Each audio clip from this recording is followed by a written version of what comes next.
Оройн үзэгчдээ өнөөдрийн бидний тодруулга ярилцлагын зочин хөдөлмөр эрхлэлтийн үйлчилгээ судалгаа мэдээллийн үндэсний төвийн захирал Чойнор оролцож байна. Танд оройн хүргэе. Тэгэхээр манай улсад ажилгүйдлийн түвшин сүүлийн судалгаагаар 10 гаруй хувьтай байна. Энэ дундаа бас залуучууд ажилгүй байна. Дөнгөж сургуулиа төгссөн залуучуудад бас ажлын байр олдохгүй байна гэдэг асуудал хөндөгддөг. Яг энэ цаг үед бас эсэлтийн ерөнхий шалгалт зохион байгуулагдаж байна. Тэгэхээр аль салбарт, аль чиглэлд бас ажлын байр илүү байдаг юм бэ? Аль салбарт ажлын байрны хүртээмж хангалтгүй байна гэж хэлж болохоор байна. За ер нь бол хөдөлмөрийн зах зээлийн одоо үзүүлэлтүүд бол одоо гарсан байна. Эхний 5 сарын байдлаар ер нь инженерийн одоо боловсролтой ийм одоо мэргэжлүүд бол ажил дээр бол одоо тийм ажлын байр бол шаардлагатай байна. За нийгмийн чиглэлийн ялангуяа ихтэй сургууль төгссөн бакалаврын түвшний нийгмийн чиглэлийн ажлууд бол ер нь бол хөдөлмөрийн зах зээл дээр тэдний одоо их биш биш тий. Дээрээс нь техникийн мэргэжилтэй одоо эсвэл өндөр ур чадвартай ажиллах хүч бол маш хэрэгтэй дотоодын. Тэгэхээр энэ дээр тулгуурлаж бид нар одоо бас одоо залуучууд маань мэргэжлээ сонгох хэрэгтэй. Дор хаяж мэргэжил сургалт үйлдвэрлэлийн төв тий политехник коллеж ихтэй сургуульд орохдоо хөдөлмөрийн зах зээлийн бодит мэдээлэл 5 жилийн дараа ямар байх вэ гэдгийг ер нь судалж ир тэрэн дээр үнэлж мэргэжлээ сонгох нь маш зөв. Тэгэхээр бол бид нар бол сургалт хийдэг, зөвлөгөөг нь өгдөг. Тэгэхээр магадгүй одоо бас тодорхой хэсэг нь мэргэжлээ зөв сонгоод явж байгаа бахаа гэж бид 2015 онд ихтэй сургууль, 2016 оны авар ихтэй сургуулиа төгссөн оюутнуудын хувьд шинэхэн одоо мэргэжилтнүүдийн хувьд бас ажлын байрны олдоц хүртээмж хэр түвшинд байгаа юм бэ? Сүүлийн судалгаа 2015 оны судалгаа танаа дээр бас боловсруулагдчихсэн. Тэгэхээр энэ талаар. За ер нь бол яг одоо ихтэй сургууль төгссөн төгсөгчдийн хувьд аваад үзэх юм бол за нөгөө талд бид нар ажлын байрны захиалга харж байна шүү дээ. Одоо ажил олгогчдоос ирсэн ажлын байрны захиалгыг харахаар ер нь бол цахилгааны инженер, сантехникийн инженер, одоо автын инженер шиг гэмтэй инженерийн төвшний одоо ийм одоо мэргэжилтэй ийм бакалаврын төвшний дипломтой ийм одоо төгсөгчдийг авах одоо эрэлт нь бол байна. Ажил олгогчд. Нөгөө талдаа яг энэ мэргэжлэр төгсөж байгаа одоо төгсөгчд бол гарангуйтай ажлын байртаа олчиж байгаа байхгүй төгсөнгүүтэй ажлын байртаа. Тэгтэл нөгөө талдаа одоо юу гэдэг багш те дээрээс нийгмийн чиглэлийн эдийн засаг хуульч нар бол төдийлөм тэгээ бизнесийн удирдлага энэ гэдэг нэг ийм одоо нийтлэг мэргэжлүүд гарч байна шүү дээ. Ийм мэргэжлэр төгссөн одоо төгсөгчд бол бас төдийлөн ажлын байранд бол очих боломж нь хомс байна. Ягаад гэвэл энэ бол сул чөлөөтэй захиалга бол байхгүй. Одоогор хөдөлмөр эрхлэхгүй байгаа иргэдийн 60 гаруй хувь нь 22-оос 35 насны залуучууд. Энэ хөдөлмөрийн зах зээлийн эрэлт нийлүүлэлттэй холбоотой нөгөө талаас ажил олгогчдын зүгээс бас ажлын туршлага заавал шаардлагатай холбоотой болов уу гэж. Ер нь тийм. Яг энэ бол нөгөө нэг үгдээ эрэлт талаасаа бол нөгөө ажил олгогч байгууллагууд ажлын байрны захиалга өгөхдөө тодорхой шаардлага тавина шүү дээ. Одоо жишээлбэл энэ ажлын байран дээр ийм насны ийм одоо мэдлэг боловсролтой ийм одоо хувийн хариуцлагатай ч гэдэг юм уу хувийн зохион байгуулалт сайтай гэл ингээл шаардлагуудыг өгөн цалингийнхаа хэмжээг тавина тий.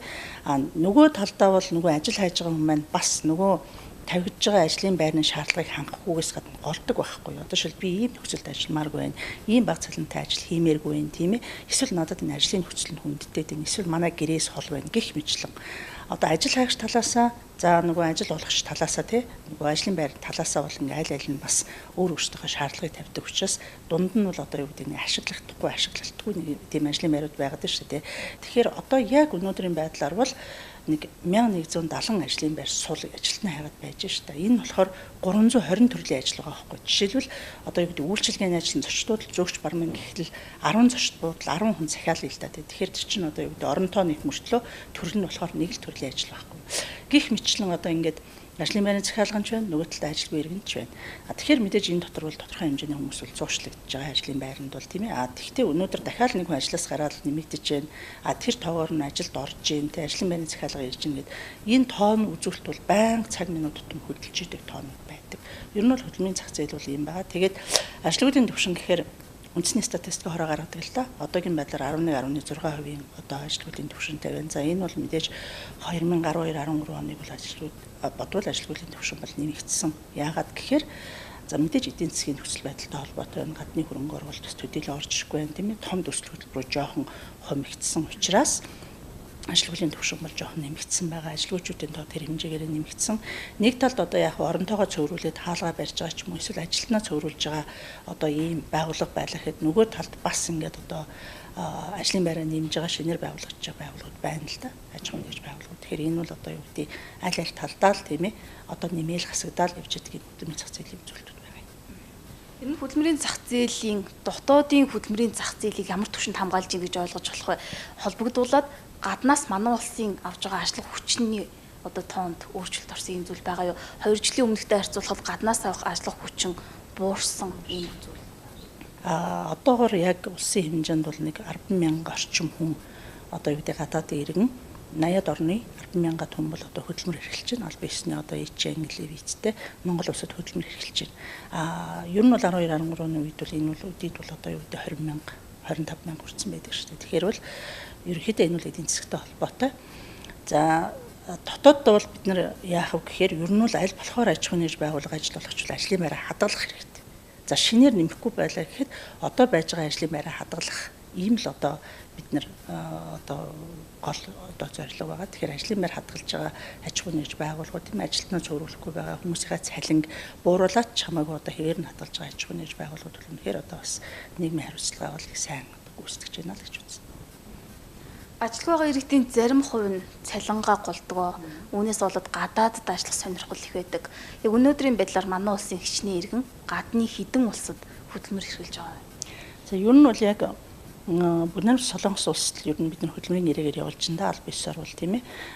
Япон улс руу бол одоо манай салбарын яамнаас тусгай зөвшөөрөл авсныг 20 гаруй байгууллага бол нөгөө дадлагч ажилтнаар бол явуулдаг. Гэхдээ Японд бол одоогийн байдлаар яг энэ чиглэлээр явсныг 600 Монгол ажилчин бол дадлагчаар ажиллаж байна. Японд бол за бүгд Солонгос улсад бол ерөнхийдөө 2000 хэдэн оноос юм те 11 оноос бүгд Солонгос улсын хөдөлмөрийн яам манай хөдөлмөрийн яамтай ингээд санамжчиг байгуулсан. Энэ санамжчгийн хүрээнд бол одоо бараг 10 жил тийм ээ. Энэ хөдөлмөрийн гэрээгээр ажиллах хүч хийлгэх Солонгос нь бол Японд нь бол дадлагч ажилтнууд энд хоёр өөр юм байгаа шүү дээ. Тэгэхээр Солонгос руу бол энэ одоо хөдөлмөрийн гэрээгээр явуулах ажиллах хүч бол тогтолцоо болтлоо хөгжсөн байна. За өнөөдрийн байдлаар бол яг одоо энэ гэрээгээр явсан хүмүүсийн тоо бол Солонгост бол одоо бас 3,000-аад иргэн болцсон байна. За мэдээж тэр дунд бол аль түрүүнд нь явцсан хууль бусаар хөдөлмөрлөж байгаа эсвэл бүр түрүүн одоо нөгөө гадаад ажил хүч хийлгээх төв зуршлах төвчөө гэж яхад явсан тийм ээ. Өчнөө олон жил болцсон хүмүүс ч тэнд байна. Тэгэхээр ер нь бол хамгийн их одоо хөдөлмөрийн гэрээгээр явсан одоо манай одоо ажилчид монголчууд явсан улс бол бүгд Солонгос улс байгаа. Мэдээж энэ одоо илгээх үйл ажиллагаа үргэлжлээл явж байгаа. Тэгэхээр хөдөлмөрийн зах зээлд чадварлаг ажилтан боловсон хүчин бэлтгэхийн тулд Японы засгийн газартай хамтарч ажиллахаар боллоо. 100,000 ажилтныг хизээнээс эхэлж бэлтгэж эхлэх вэ гэсэн хүлээлт бас зарим иргэдийн хувьд асуулт дагуулж илж болох юм. Тэгэхээр энэ ажлын бэлтгэл бас ямар түвшинд хангагдж байгаа вэ? Хизээнээс дадлагжигч ажилчдыг Японоос руу гаргах боломжтой байгаа. За өнөө маргааш бид нар бас энэ ажлыг эхлүүлэх гэдэг ингээд бэлтгэл ажлаа хангацсан хөдөлмөрийн яамны ажлын хэсэг гарцсан байна. Магадгүй энийг одоо бас иргэдэд нээлттэй мэдээлэл бүрдэх үйл ажиллагаа бол эхлэх юм байнамаа.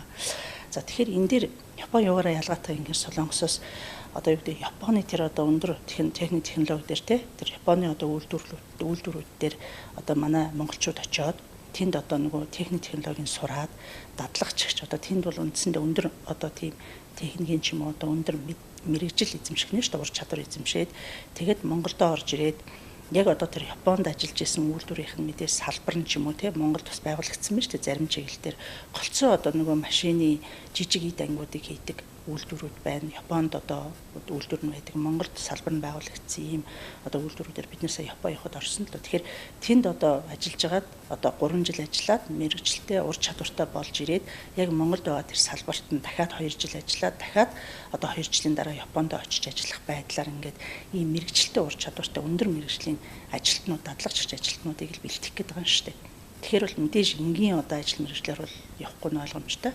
Одоо Японы тэр өндөр технологи үйлдвэрлэл дээр ажиллах тийм одоо хүмүүсийг л бид нэр дадлагжуулж ур чадвартай болохдоо цалинтай ажиллах нь шүү дээ тэр хүмүүс. Ийм ялгаатай юм байна. Тэгэхээр эдийн засгийн хүндрэлтэй холбоотойгоор зарим аж ахуйн нэгжүүд оронтойгоо цөөрүүлэх ийм тохиолдлоос нэмэгдэж байна. Үүнтэй холбоотойгоор ажлын байр цөөрч байгаа энэ үед хөдөлмөрийн одоо эрхэлж байгаа иргэдийг нэмэгдүүлэхийн тулд бас хөдөлмөрийн сүүлийн үед ямар төсөл хөтөлбөрүүд бас нэлээдгүй төсөл хөтөлбөрүүдийг хэрэгжүүлж байгаа энэ талаарх татвч. За ер нь бол яг мэдээж одоо хөдөлмөрлөлтийн үйлчлэгээ төрөөс үзүүлж байгаа үйлчлэгээ гэдэг нь зөвхөн нөгөө нэг одоо юу гэдэг цалинтай ажиллагч одоо ажиллаж байгаа хүмүүсийг зөвхөн цалинтай ажиллагч болгох биш тийм ээ. Өшөө нөгөө хуваараа хөдөлмөрлөж байгаа хүмүүсийг дэмжих хэрэгтэй. За жижиг одоо нөгөө бичил бизнес эрхлэгчтэй дэмжих хэрэгтэй гэдэг ингээд маш олон төрлийн үйлчлэгээ байдаг л да. За магадгүй аж ахуй эрхлэх гэж байгаа бизнес эрхлэж байгаа бичил бизнес эрхлэгчд байна. Энэ хүмүүсийг бид нар санхүүгийн дэмжлэгээр баг үедээ хөдөлмөрийн дэмжих сангийн зээлээр дэмжих тийм ээ. За дээрээс малчтыг болохоор бид нар одоо залуу малчтыг малжуулах тийм ээ. Тэр одоо залуу малчин малаа өсгөөд малаас гарч байгаа одоо түүхий дээрээ тийм ээ. Одоо зарж борлуулах, бүтээгдэхүүн хийх, замаар өрхийн орлогоо нэмэгдүүлэх. За хөгжлийн бэрхшээлтэй иргэд бол мэдээж энэ одоо эдийн засгийн хүндрэлтэй үед бол бас хуваарь хөдөлмөр эрхлээд өрхийн орлогоо нэмэгдүүлэх ийм хүсэлтэй байдаг. Тэгэхээр бичил бизнес эрхлэгчдийн тоо сүүлийн жилүүд бол маш өссөн. Хэдийгээр одоо яа өгж байгаа тэр санхүүгийн дэмжлэг зээл нь одоо багч гэсэн тэр хүмүүсийн амжиргаанд бол маш их нэмэр болж байгаа. Хэдийгээр хөдөлмөрийн зах зээл энэ хүнд үе дээр байгаа ч гэсэн 2016 онд ажилгүй байсан хичнээн иргэн ажлын байрт болж чадсан гэсэн юм дүн. За 2016 оны эхний 5 сарын байдлаар хөдөлмөрийн зах зээлийн одоо мэдээнүүд гарсан байна л да. Тэгэхээр оны эхнээс өссөн дүнгээр бол нэг 15 мянган иргэн бол одоо байнгын ажлын байранд зуршлагдсан байна. Ажил зуршлагдсан байна. Цааталт нь бол одоо юу гэдэг 30-40 мянган хүн бол нөгөө санхүүгийн дэмжлэг аваад жижиг зээл аваад өөрөө өөртөө ажлын байр бий болгоод хуваарь бизнес эрхэлж гэнэ гэсэн үг байхгүй юу. Тэгэхээр энэ бол бас л жоохон ч гэсэн орлого нэмэгдсэн ба шээ. Одоо хөдөлмөрлж байна л гэсэн хөдөлмөр эрхэлж байна. Хуваарьч бай, цалинтайч бай тийм ээ. Одоо ямар нэгэн байдлаар хөдөлмөртөө үйлчлэгээ хүртсэн тэр хэмжээгээр цалин орлого хүн хөдөлж байх юм бол орлого олно шүү дээ тийм ээ. Цалин аавн тийм учраас ийм одоо бас тоо баримтууд бол байгаа. Үзэгчдээ өнөөдрийн тодруулга ярилцлагын зочноор хөдөлмөр эрхлэлтийн үйлчилгээ судалгаа мэдээллийн үндэсний төвийн захирал Чойн Нуруу оролцлоо.